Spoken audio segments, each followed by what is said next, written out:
61వ శ్లోకంలో మోక్ష ప్రాప్తికి కావలసిన సాధనాలు ఏంటి అంటే ఇంద్రియములన్నింటినీ విషయములపైకి పోనీక నిగ్రహించడము, మనసును ఆత్మ ఎందు స్థాపించడం అని చెప్పారు పరమాత్మ. 62, 63 శ్లోకాల్లో ఏం చెప్తున్నారో చూద్దాం.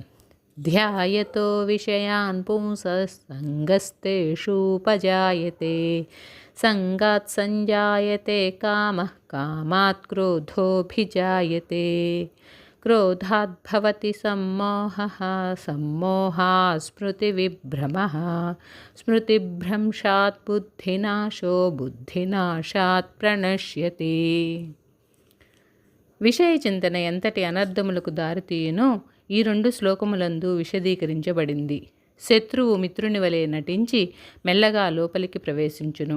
మొదట కొద్ది చోటు మాత్రము ఆర్జించి క్రమక్రమముగా వామనమూర్తి వలె విస్తరించి తుదకు తనకు చోటిచ్చిన వానినే హతమార్చును.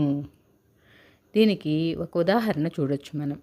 ఈస్ట్ ఇండియా కంపెనీ వాళ్ళు అంటే ఆంగ్లేయులు మొట్టమొదటిసారిగా భారతదేశానికి వ్యాపారం కోసం వచ్చినప్పుడు మాకు కొద్ది స్థలం చాలు వ్యాపారం చేసుకోవడానికి అని బతిమలాడి తీసుకున్నారు. కానీ కొంతకాలానికి వాళ్ళు బలపడి తమకు నేలెచ్చిన భారతీయులనే తుదకు అణకుదొక్క వేశారు. అట్లే ఈ విషయ సంకల్పము అలాగే ఉంటుందని చెప్తున్నారు ఇక్కడ. మొదట మనిషికి ఏ సంకల్పం ఉండదు.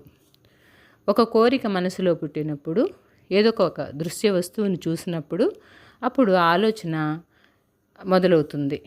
అప్పుడు మనస్సు ఆ ఆలోచనకి మనస్సుకి ఒక విధమైన సంబంధం ఏర్పడుతుంది. ఆ సంబంధం ముదిరి ఆ వస్తువును అనుభవించాలనే కోరికగా మారుతుంది. దానినే కామము అంటారు. అది చాలా చెడ్డది, మహాపాప్మ అని భగవానుడు ముందు ముందు వర్ణించి చెప్తారు. ఒక ఇంటిలో పాము కానీ దొంగ కానీ చొరబడితే ఎంత అపకారం చేయిస్తారో హృదయంలో ఈ కామం చొరబడినప్పుడు కూడా అతనికి అంత అపకారమే కలుగుతుంది. కావున ఇంటి నుంచి సర్పమును దొంగను బయటికి తరిమి వేసేలాగున ఈ కామపిశాచాన్ని కూడా హృదయం నుంచి ప్రవేశించిన తక్షణమే బయటికి పంపించాలి. అసలు లేకపోతే ప్రవేశింపకుండా ఆయన ఉండటమే మంచిది. ఏదైనా సరే మొక్కగా వంగనప్పుడు మానై వంగుతుందా అన్నట్లుగా మొలకగా ఉన్నప్పుడే దాన్ని తుంచివేయాలి.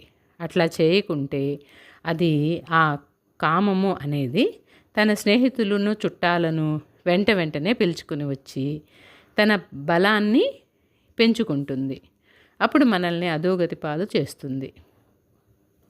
గీతాచార్యుడు ఈ విషయాన్ని చాలా సుందరంగా చెప్పారు.